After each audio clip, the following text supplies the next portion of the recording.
Good day. Welcome to Meet in the Middle Chronicles. Today we have with us Galveston County Sheriff Henry Trochesset. Welcome, Henry. Good morning. How's your day going? Well, we've been a little busy keeping our eyes on the Gulf of Mexico and trying to figure out where all the flooding is and what we can do to prepare for what may be coming. We don't know. Yeah, and today is 9/11. Yes, sir. So that's a big day. Sam, where were you at? 17 years ago, I was at my apartment getting ready for work and watching the news and saw the tower, the first tower on fire, and then the second tower get hit by a plane, and I knew it wasn't an accident after that. At first, it was like, oh, it was an accident. Somebody hit the first tower. And then when the second one happened, you know, this is no accident. Yeah. Got really scary. Got dressed really quick and got to my office. Yeah. Henry, how about you? At the time, I believe I was assigned in League City patrol commander. I believe in transit from my residence to. For the rest of us, that means you were driving from your house. Yes, sir. Driving to the office. Driving to the office, and like Sam, when you see the TV and you saw what happened, and changed a lot of lives. I think in time it's going to be our Pearl Harbor. Yeah. And yeah, I and agree. you got Benghazi that comes right on to 9/11. So we got to stay vigilant. Yep. So myself, I was actually overseas, and my roommate called me up. I was home studying for a test, and he said, turn on the TV. Some idiot flew his plane into the towers. And at that time, he didn't know that it was a major jet. And I turned it on, and just a few seconds later, the second jet came into the picture. And my brain started getting conflicting signals because I assumed I was watching a replay, but one of the towers was already on. It had already been hit. And so when the second one hit, like everybody else that watched it, your heart just stops and your mind starts racing. And that started a really bad day and following day. But we'll get through that. But Henry, for now, why don't you tell our viewers about Henry Trochesset? Where you were born, where you grew up, where you went to school, how you got into law enforcement. Well, I was born in Galveston at the Old St. Mary's, and we were living on 14th Street in the post office in Galveston. We moved up to Hitchcock when I was a young boy, and graduated from school here. Both my grandparents, my mother's and father's parents, were still in Galveston, a lot of cousins, so raised between Hitchcock and Galveston. And I graduated school here in 1982 at the age of 17, and got married at the age of 18, started working at the sheriff's office at 19. Wow. all seemed like within about a year everything changed, but it seemed like it took 2 years to get it. And so and then you went into the sheriff's office. You had a position at League City. When I started the sheriff's office in '83, I was 19. I started in the jail, working 12-hour shifts, and went to the police academy at night. The sheriff's office had their own academy, and I got certified as a peace officer. So I got certified as a jailer, certified as a peace officer.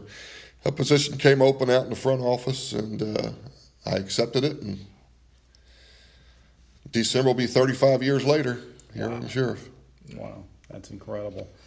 And what can you tell us about the election process? The sheriff's office is elected.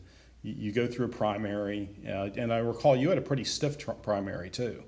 Ours was, I think there's 6 or 7 people running for the position, and it was brutal. They try to drag everything, throw gallons of mud. So what's your view? There's a lot of people, regardless of party, there's a lot of people who believe that judges and law enforcement should not be aligned with a party in the election process. Do you have a viewpoint on that? I could see their understanding. When we go to someone's house after it was burglarized, or if we drive up on a major accident, we don't ask for any party affiliation. We just have to do our job to try to find out who broke into that residence, to try to find out what can we do to get this person safely to the hospital. party affiliation in a law enforcement capacity. And for a judge, I can see where people could have an understanding of that. Well, I do have a question. We've asked this of many guests. It's not a gotcha, but 2010, there was a wave of Republicans that came into the county position, and along those lines, individuals switched from Democrats to Republican with that switch. And some think, well, Henry used to be a Democrat. But again, like you say, when you show up to a scene or you show up to do a job, it's not really a Democrat or Republican position that you take. You're just there according to the law. You just have to follow that. So during that time period, how did you make that decision to switch over? The sheriff that elected me or that hired me, Joe Max Taylor, was a registered Democrat. He ran as a Democrat, and Gene Leonard and Freddie Poore after him. My affiliation as far as party goes, was I going to support my supervisor, my boss? Of course. I work for them. I am an extension. My employees, I have almost 500 employees that work for me. They are an extension of me. But my philosophy, I was a conservative person. My family values, my financial values, and as far as the party affiliation went, I was more of the conservative. So at the time, that aligned up with the Republican Party. Mm-hmm. And there are, the thing is, people forget, as we grew up, there were conservative people in the Democratic Party. They might not have been as conservative as some Republicans would have liked. Still are. Yeah. Still are today. Yeah. You had, my favorite one is Sam Nunn. And there were some congressmen out of California that were very conservative, but ran in the Democratic Party. And Reagan was a Democrat. Judge Cox first ran as a Democrat.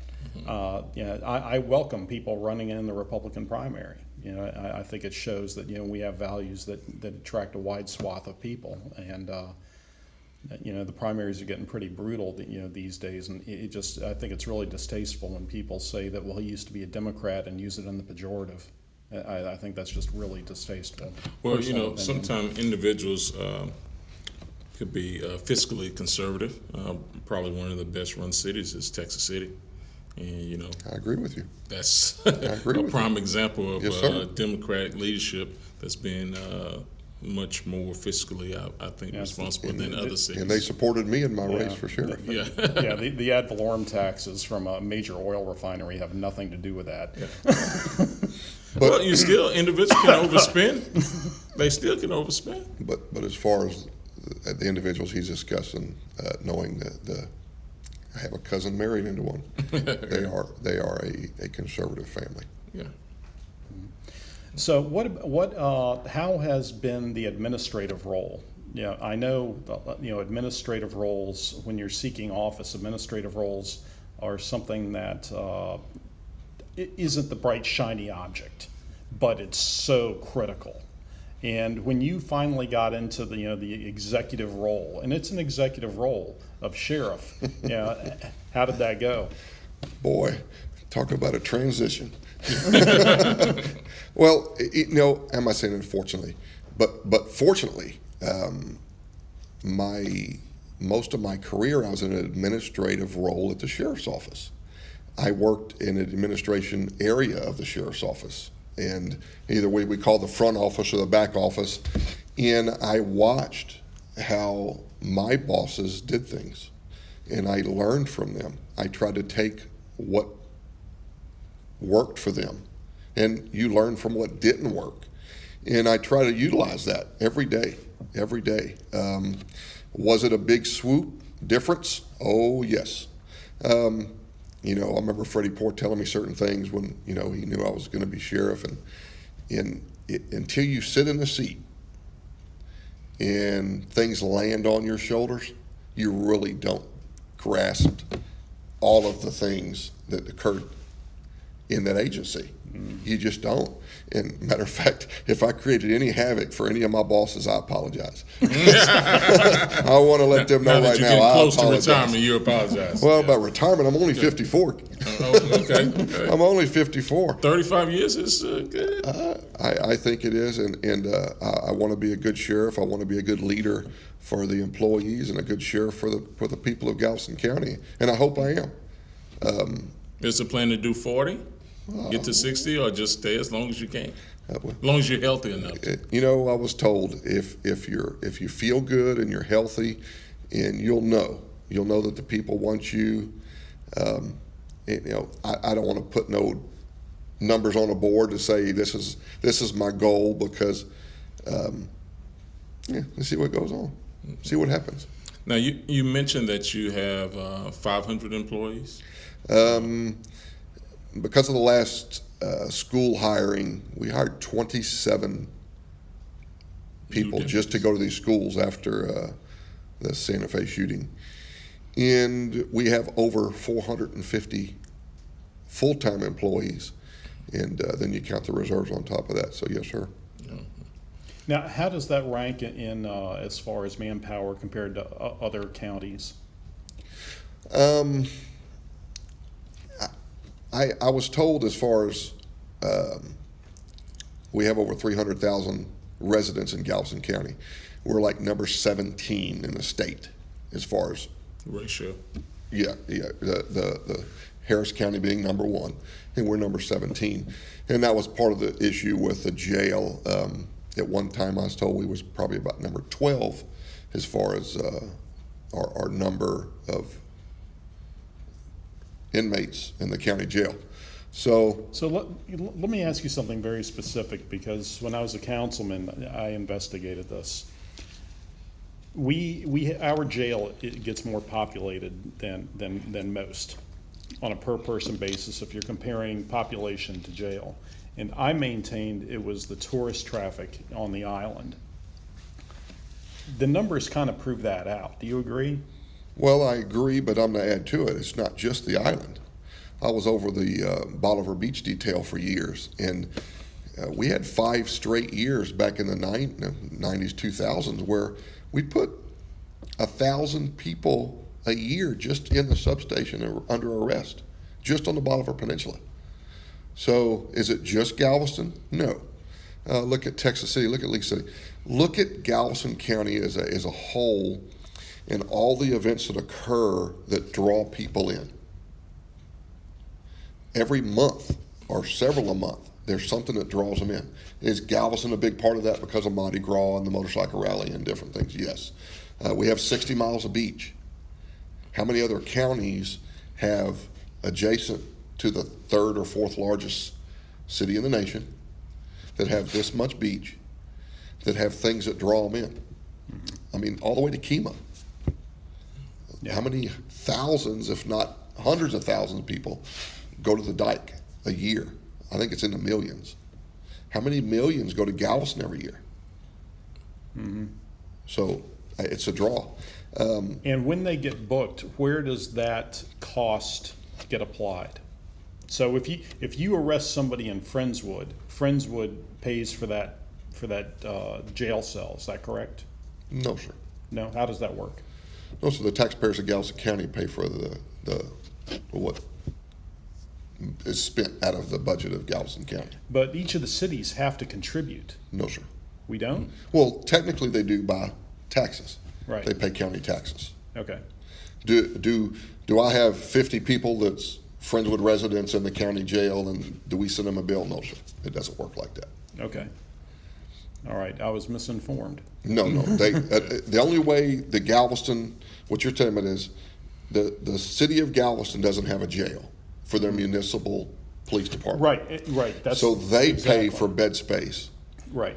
And so they can bring municipal arrest in our jail. Okay. That's where the cost factor comes from. Okay, I forgot. Yeah. Is the city of Galveston the only one? Because it's at this time, yes, sir. Yeah, yes, it's sir. in Galveston. Yeah. Now, what about, we talked about the administrative part a little bit. And you've come up the ranks and you've talked about how, you apologize to all your former bosses and everything like that. One of the aspects of administration is policy. And what was the toughest policy decision outside of enforcement that you've had to make? The toughest policy decision I think any boss would ever make would have to fire somebody. You know they have a family, they have to pay bills, and it's tough when you have to let somebody go. Mm-hmm. And is that a more regular occurrence than you like, or is it pretty rare? I hate to say it, it's more regular than you'd imagine. Yeah. You need the right person, you need the right fit. Because they're dealing with inmates, sometimes it's a little tougher. Some people, you don't know what type of job they're going to do until they work there. And some people aren't made up to work in certain areas.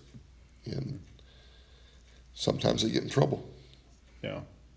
So your senior deputies, do you have an average length of service of your staff? How long they've been there? I hate to tell you, actually, I'm going to Commissioner's Court to do a workshop on Thursday, asking for more people, supervisors for the jail, and that's one like you're discussing. I have 158 deputies that work in the jail that have worked in the facility less than 2 years with the agency. So that's a third of your 450. 2/3. Just work in the jail. Okay. 2/3 of the jail staff have been with the sheriff's office less than 2 years. Okay, I was taking 150 of your Yeah, 450. yeah. You're looking at talking all the about- other, yeah. the patrol and other investigators. So because that dynamic, 2/3 of the jailers have less than 2 years, I'm going and asking for more lieutenant and sergeants. So there'd be more supervision. Now, that brings up another point. You get your budget from the county commissioners. Commissioner's Court hold the purse string. Yes, sir. I was looking at the 2019 budget. Now that you bring it up, I want to get in with the numbers because everybody has all that memorized. Oh, excellent. But before, let me ask you a general question. Some people at the county level don't have as friendly a relationship with the county commissioners as they would like. And it's been pretty well publicized where that lies. How is the sheriff's office? Are there things that you want that you're finding difficult to get out of the commissioners? Well, in all honesty, I'm fairly pleased with my budget this year. And I've been able to sit down with them and explain and show them the facts of, I don't ask for a lot. I have to be honest. I don't ask for just overwhelming amount of things. I would like to see a little bit more as far as pay raises for my employees. But the county commissioners have decided to, I believe next year, starting in January or so, they're going out and hiring a consulting firm to come in and do a salary survey study. So they're giving us cost of living raise. And once the salary survey comes in, I'd like to have it in my hand and see if we can compare it to ours. Mm-hmm. We were at the lower tier. We've probably came up, I'd say the last 5 or so years since I've been sheriff, probably 20% pay increase. But I don't know if we're quite there, even in the middle. We're a little lower than that. So compared to other counties you're talking about? Compared to even the areas. I mean, I'm saying Harris County, that it's tough to compete with Houston or Harris County, but I'm losing employees to Galveston PD. I'm losing employees to Texas. I'm losing employees to Department of Public Safety, DPS troopers. You have to compete with that. Think about it. Every agency in the county right now is on the same computer reporting system. So if you were a bank teller and you knew how to do your job as a good bank teller and everybody had the same computer, where do you go? Best pay. Thank you. Yeah. So I want to compete with that, trying to keep people to retain.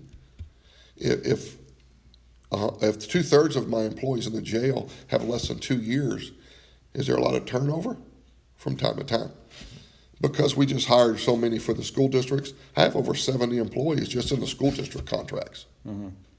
So. And how many school districts are you servicing now? We've got CCISD, we've got Texas City Lamarck, Texas and Tech City, Dickinson ISD, and Galveston College. Okay. Okay. You had budget questions. Well, I'm just, the sheriff department is, I perceive, the largest cost for the county. Yes, sir. And those costs, It's not of our fault. Most yeah. of that's the county jail. yeah, our costs, looking at the budget, just seems to continue to rise. How, I know you want to get more money for salaries and get that up, but how could we improve controlling those costs? Well, Do you see? well, you got to be very careful about saying that. I mean, the county jail is a pretrial detention center. Pretrial detention center. So if someone's in there and needs a certain medication or a certain procedure, there's one or two things. We can either let him out. If he can't bond out or the judge won't let him out, then we've got to pay for that.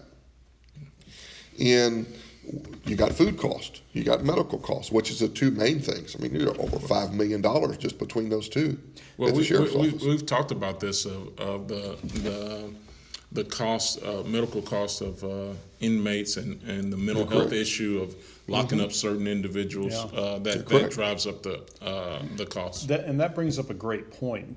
Every time we talk about public services, mental health comes up because it's greatly under-resourced on all levels everywhere in the country, as far as I know. What's the sheriff's approach? When you have somebody that obviously needs professional medical attention, with a mental health professional. We are so far ahead of the game, if not the state, if not the nation. My predecessors back in the 70s put together a mental health deputies program. We were the first in the state, and I believe maybe even first in the nation. We have deputies that literally take the calls, go to that person, evaluate them, get them to the resident, get them to the hospital. And we'll drive to Houston, we'll drive to further to Montgomery County. We try to find bed space for the people who need it. The largest mental health facilities in the state of Texas are the county jails, period. Harris County Jail is the largest in the state of Texas. Well, But as far as cost factor, I want to go back to we're mandated from the state of Texas as far as our ratio with the amount of inmates in the jail to the amount of the employees that we have. There's a 48-to-1 ratio that we watch this inmate. Now, if I send 2 to the hospital, there's a 1-on-1 ratio. You understand? Mm-hmm. So we, as far as the sheriff's office, that's why I'm going to commissioner's court. Our patrol hasn't grown in over 15 years as far as numbers. Our investigative area, our mental health area, our warrant division, nothing's grown in over 15 years except for our jail, which is mandated, and our contracts with the school districts, which are fully reimbursed. So as far as keeping cost factor down, I think we have. Well, that ends our first segment with Galveston County Henry Trochesset. Be back to Meet in the Middle Chronicles with Sam Collins and Norman Pappous to hear our second segment. Thank you very much.